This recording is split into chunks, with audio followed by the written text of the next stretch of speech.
Hello everyone, tarot with M Singh में ma'am Singh आप सभी का बहुत बहुत स्वागत करती हूँ। हमेशा की तरह मैं आ गई हूँ आपके लिए एक और नई रीडिंग के साथ। आज की रीडिंग है coming 36 hours dos and don'ts. क्या करना है, क्या नहीं करना, क्या वार्निंग है, क्या ब्लेसिंग्स है, ये हम इस रीडिंग में देखते हैं।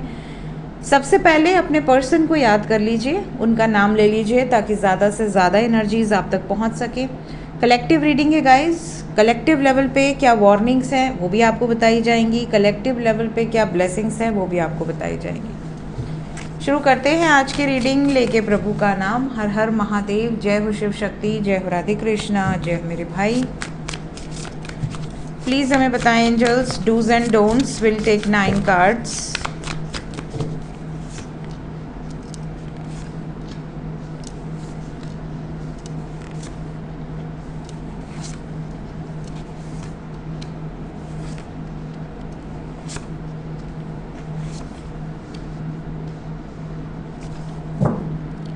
बॉटम ऑफ द डेक से है द चैरियट।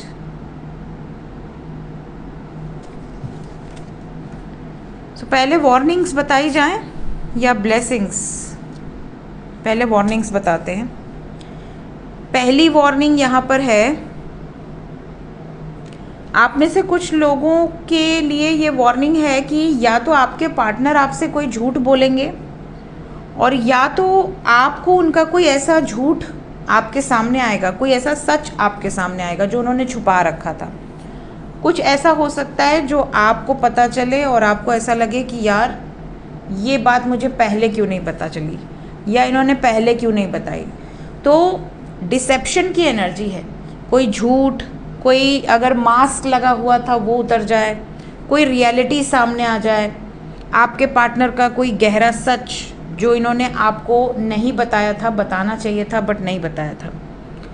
दूसरी वार्निंग, आप में से कुछ लोगों के साथ ये भी हो सकता है कि आपके पार्टनर आपको ऐसा कोई एक्सक्यूज़ दे कि मेरी लाइफ में तुम बहुत इम्पॉर्टेंट हो लेकिन मेरी फैमिली मेरे लिए कहीं रिश्ता देख रही है, मेरी फैमिली मेरी शादी कहीं और कराना चाहती है।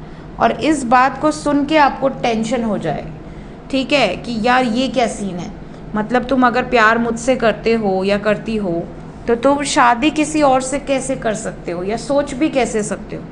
तो ये एक वार्निंग यहाँ पर दिख रही है कि मेरे लिए रिश्ते देखे जा रहे हैं या मेरे लिए लड़की या लड़का पसंद किया जा रहा है या मुझे मिलवाना चाह रहे हैं।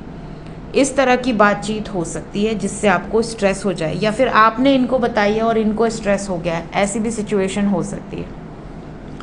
इसके बाद एक और वार्निंग यहाँ पे दिख रही है, आप में से कुछ लोगों के पार्टनर फिनेंशियली स्टेबल नहीं हैं।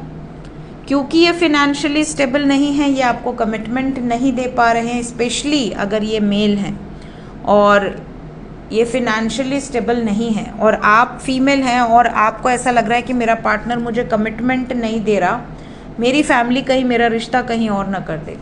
तो इनको ये मैसेज आपको देना है और अगले 36 घंटे में काफ़ी लोगों को ये मैसेज रिसीव हो सकता है कि अगर मेरे से विवाह करना है तो थोड़ा समय दे दो, मुझे सेटल हो जाने दो ताकि कल को मैं तुम्हारे घर पे आके तुम्हारा हाथ मांग सकूं, इस लायक तो रहूं कि तुम्हारा हाथ दे दूं। और अगर अभी समय नहीं दे सकती हो या नहीं दे सकते हो तो ऐसी सिचुएशन में मुश्किल होगा क्योंकि मेरे ऊपर कुछ जिम्मेदारियां हैं, मैं सब कुछ छोड़ छाड़ के भाग भूग नहीं सकता। तो ऐसी सिचुएशन में तुम्हें एडजस्ट करना पड़ेगा या वेट करना पड़ेगा। इस तरह की कोई बातचीत हो सकती है जिससे आपको बहुत ज़्यादा गुस्सा आ जाए या फिर आपकी टेंशन बढ़ जाए कि यार ये सब क्या सीन है। ठीक है, जब इंसान प्रेम में होता है तो बहुत ज़्यादा लॉजिक यूज़ नहीं करता है, दिल का मामला होता है। लेकिन जैसे जैसे रिश्ता मजबूत होता जाता है, रिश्ता पुराना होता जाता है, चीज़ें बहुत ज़्यादा एक दूसरे की आदमी जानने लगता है, तब फिर ऐसा हो जाता है कि मतलब पॉसिबल ही नहीं है इसके बिना रहना। और उस टाइम पे अगर आपके पार्टनर या आप कोई पीछे हटने लगे, कोई एक्सक्यूज़ देने लगे तो वो बहुत भारी पड़ता है, बहुत तगड़ा ट्रिगर मिलता है। तो ये भी एक वार्निंग यहाँ पर दिख रही है due to some society factor, family reasons, whatever reasons, but यहाँ पर ये एनर्जी दिख रही है कि भाई हमारे ख़ानदान में किसी ने ऐसा नहीं किया या मेरी फैमिली का क्या होगा, मेरी फैमिली की इज्जत का क्या होगा, ये सारी बातें इनको अब याद आ रही हैं। इस तरह की एनर्जी यहाँ दिख रही है। अब आते हैं ब्लेसिंग्स पे। ब्लेसिंग्स काफ़ी सारी हैं।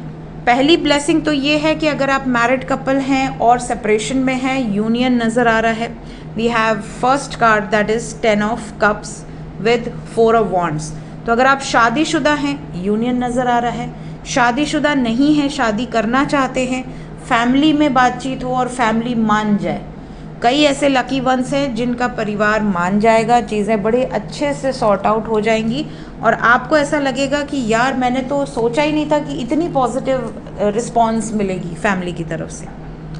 दूसरा यहाँ पर जो ब्लेसिंग है वो ये है कि आप में से काफ़ी लोगों के लव लाइफ में, चाहे आप अनमैरिड हो या मैरिड हो, आपके लव लाइफ में मैरिज की कमिटमेंट अगर आज तक आपको आपके पर्सन से ही नहीं मिली थी, उन्होंने ही आज तक आपको क्लैरिटी नहीं दी थी, कमिटमेंट नहीं दी थी, तो आपको कमिटमेंट एंड क्लैरिटी मिल सकती है।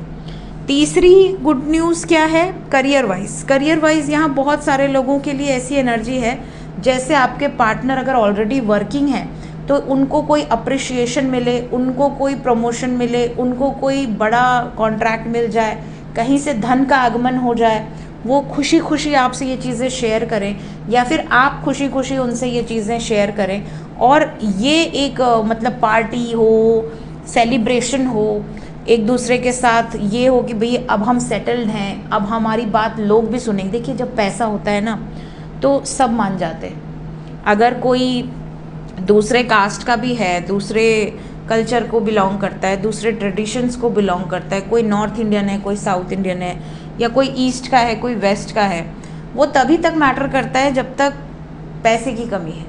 अगर कोई जान जाए कि भाई बहुत दमदार आदमी है या बहुत अच्छी लड़की है, गुणी लड़की है, बहुत ही संस्कारी लड़की है, बहुत ही ज़्यादा अच्छे तरीके से उसका पोषण किया गया है, उसको संस्कार दिए गए हैं, तो लोग मान जाते हैं। ऐसा नहीं है कि नहीं मानते हैं, लेकिन स्पेशली जब कोई दमदार व्यक्ति होता है, चाहे वो लड़का हो या लड़की हो, तो बहुत जल्दी दबाव पड़ता है कि नहीं यार कमी तो निकाली ही नहीं जा सकती है ना, इसमें तो कोई कमी ही नहीं है।